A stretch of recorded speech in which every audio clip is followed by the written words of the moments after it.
The sound of rain hitting the roof was loud that night. In a small, broken-down room with cracks in the walls, John sat on the floor with his head buried in his knees.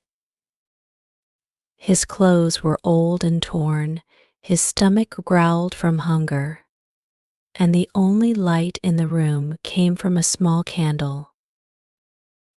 John was just 10 years old, but his life was already full of pain. His father had passed away in an accident when John was only a baby. His mother worked as a housemaid, earning just enough to buy bread and rice for John and his younger brother Sam. Their home was a tiny, cold room in a slum. Every corner of the house spoke of poverty, but John's eyes carried a fire that no one could put out. One evening, John saw his mother come home with tears in her eyes. She didn't say anything, but he knew. Her employer had yelled at her for being late to work. She had been late because she stopped to buy medicine for Sam, who was sick with a fever. That night, as John watched his mother silently eat a piece of dry bread, he made a promise to himself one day. I will make her proud. One day, I will take her away from this pain. John started helping his mother from the next day. He would clean tables at a nearby tea shop after school. His hands were small, but his determination was big. Sometimes, customers would leave behind half-eaten food, and John would secretly pack it for his brother and mother. But life wasn't kind to John. At school, the other children laughed at him. Look at his dirty clothes, they would say. He smells like garbage. Their words hurt, but John didn't let them stop him. He had one dream: he wanted to study hard and change his life. One day, something happened that changed everything. John's teacher gave him an old, second-hand book in English. John, she said, if you learn this language, you can do great things. John didn't understand much of the book at first.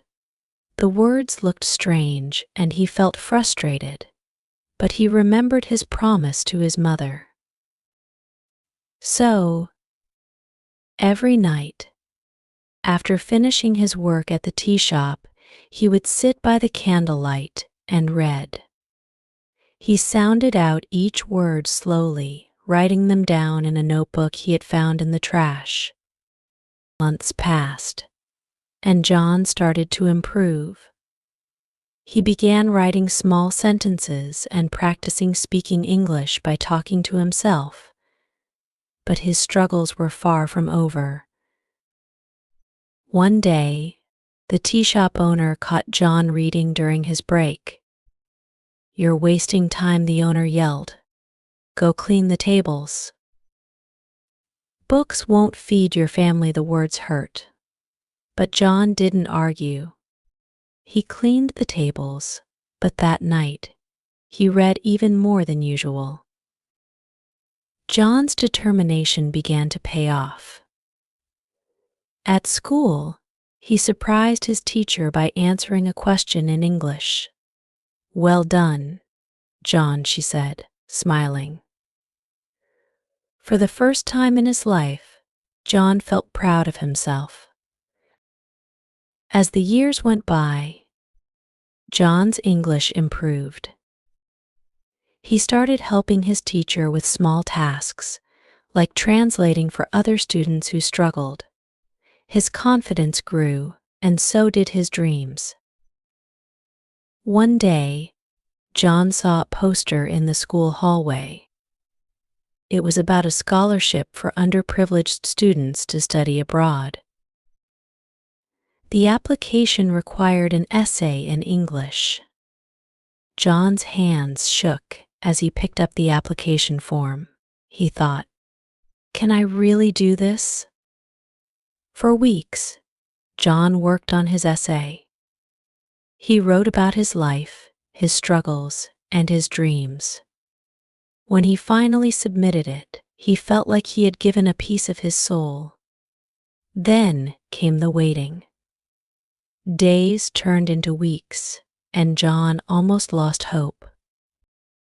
But one evening, a letter arrived at their tiny home. It was addressed to John. His hands trembled as he opened it. The words on the paper made his heart race. "Congratulations, you have been selected for the scholarship." John couldn't believe it. He ran to his mother, who was washing clothes outside. "Ma," he shouted, tears streaming down his face. "I did it. I got the scholarship." His mother dropped everything and hugged him tightly. She didn't say a word, but her tears said everything. The scholarship covered everything: tuition, housing, and even food. For the first time in his life, John stepped out of the slum and into a new world. It wasn't easy. He had to work harder than ever to catch up with the other students. But John's struggles had made him strong.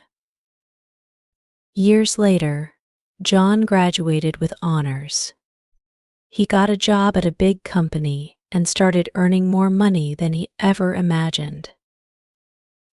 The first thing he did was buy a small, comfortable house for his mother and brother. He filled it with everything they had ever dreamed of: soft beds, a fridge full of food, and even a television. On his mother's birthday, John gave a speech in perfect English. "Ma, you are my hero," he said, holding her hand. "You taught me the value of hard work and love. Everything I am today is because of you." His mother cried, but this time they were tears of happiness. His brother Sam looked up at John with pride. John's story spread far and wide. People started calling him the boy who turned struggle into success, but John always stayed humble.